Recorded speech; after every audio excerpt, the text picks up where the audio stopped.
This video lesson is conducted mainly in Chinese. To train your listening skill, select English subtitles down below if you need them. 大家好，欢迎来到另一个别说的系列视频。你的反应是什么？什么？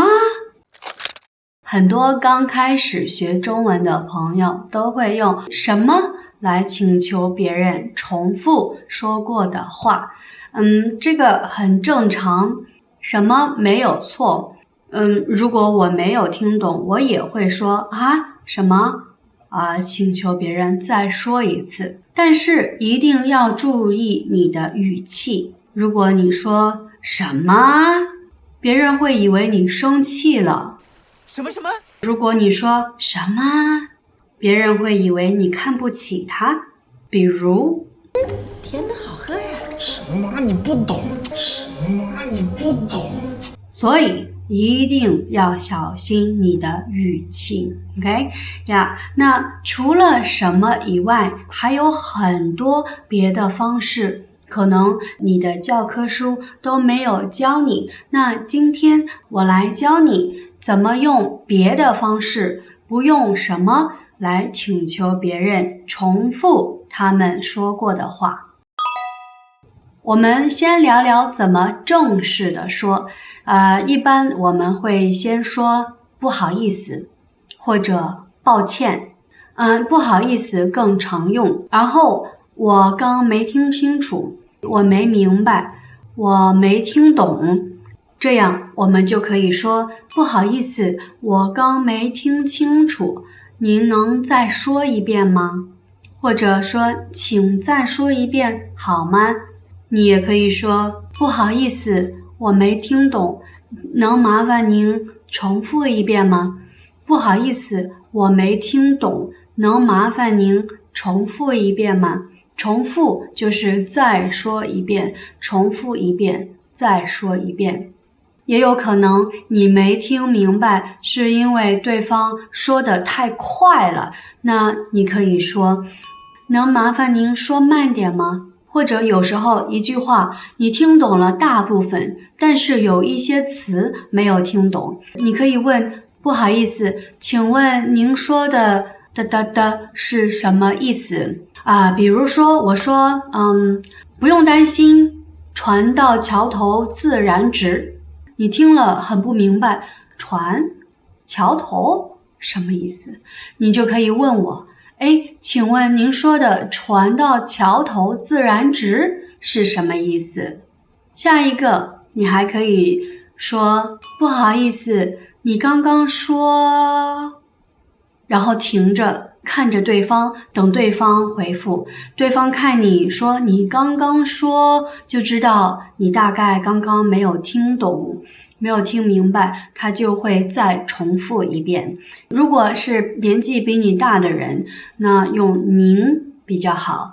不好意思，您刚刚说，那刚刚是比较正式的说法，但是你跟朋友、跟家人、跟熟悉的人不一定需要那么正式。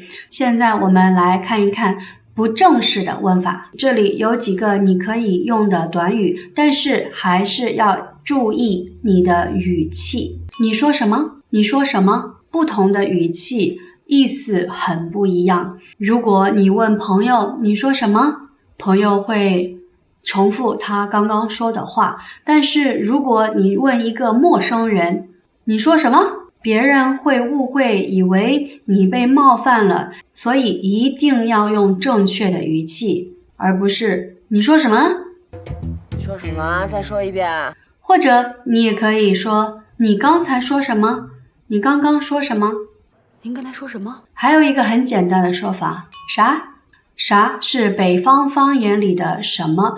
不同地区的方言很不一样，什么也很不一样。我是浙江人，离上海比较近，我也说方言，我说普通话，普通话就是中文汉语，我也说英文，我还说我家乡的方言。那在我的方言里，什么是早西？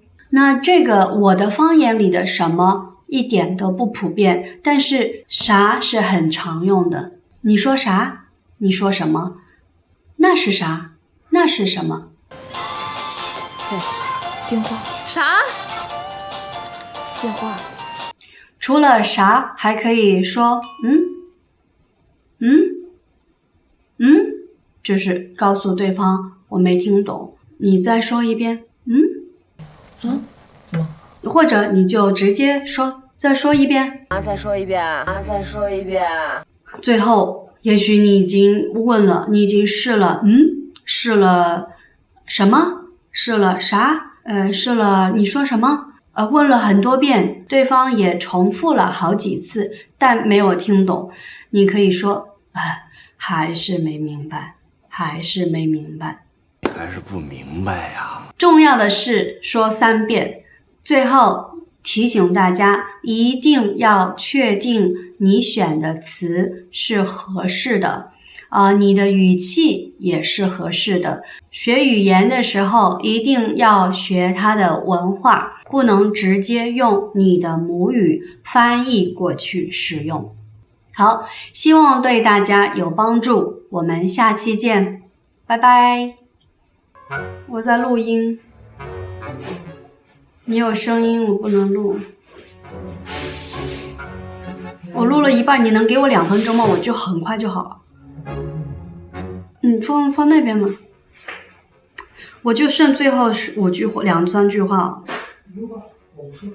你这样走路其实还是有声音的，我需要你静止。对，好。我到哪儿了？